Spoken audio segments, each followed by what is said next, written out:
Bonjour, je m'appelle Ghislaine Duboc, je suis psychothérapeute et sexologue clinicienne à Paris. Comment reconnaître notre part d'homosexualité? En effet, en chacun de nous, il y a une part d'homosexualité, plus ou moins grande, des fois vraiment infime, mais elle existe. Vous pouvez la reconnaître facilement dans vos fantasmes. Il y a des fois où, sans l'avoir décidé, vous allez vous projeter dans un rapport où vous serez la femme si vous êtes un homme et vous pouvez faire l'amour avec une autre femme, ou inversement. Il y a aussi votre manière de visionner un couple qui triangule. C'est-à-dire vous êtes à trois et regardez bien si vous êtes plus attiré par l'homme qui pénètre la femme ou si c'est la femme sur laquelle vous portez votre regard. L'homosexualité qu'on porte, c'est quelque chose qui rappelle ce qui nous ressemble, ce que l'on connaît bien, ce que l'on aime aller.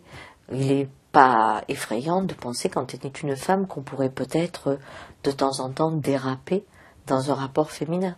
Et il n'est pas effrayant pour un homme, n'a qu'à regarder les hommes au rugby, de penser qu'on peut se toucher les couilles, mais que c'est pas un problème, et que cette proximité de corps est belle et sympathique. Si on va dans des douches, on peut trouver le corps des hommes magnifique, et les hommes peuvent se trouver beaux et se reconnaître dans ce plaisir-là, qui ne va pas aller forcément à un rapport sexuel, mais juste à un plaisir d'être dans le miroir de sa virilité. De la même manière, les femmes dans un hammam vont aussi avoir le plaisir des corps, le plaisir de se regarder, le plaisir des fois de se faire un massage. Et tout ça rappelle à notre homosexualité. C'est pas très grave et c'est pas dangereux d'avoir une part homosexuelle en soi. Ce qui est important, c'est de pouvoir vivre son identité sexuelle. On n'est pas obligé d'avoir des rapports homosexuels pour être complet. Ça n'a absolument rien à voir. On peut avoir des plaisirs de rencontre de corps, comme je l'ai expliqué tout à l'heure, mais pas forcément des envies sexuelles. Maintenant, on peut vivre aussi une forme d'homosexualité extrêmement lucrative quand on fait l'amour. Par exemple, vous êtes une femme, bon, et vous décidez d'avoir un rapport sexuel masculin.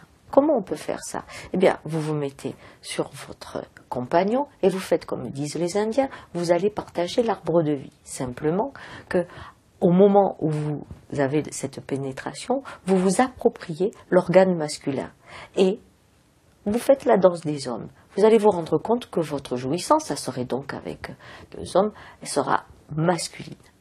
Et cela sera un orgasme masculin. Vous aurez changé de sexe sans avoir besoin de faire quoi que ce soit.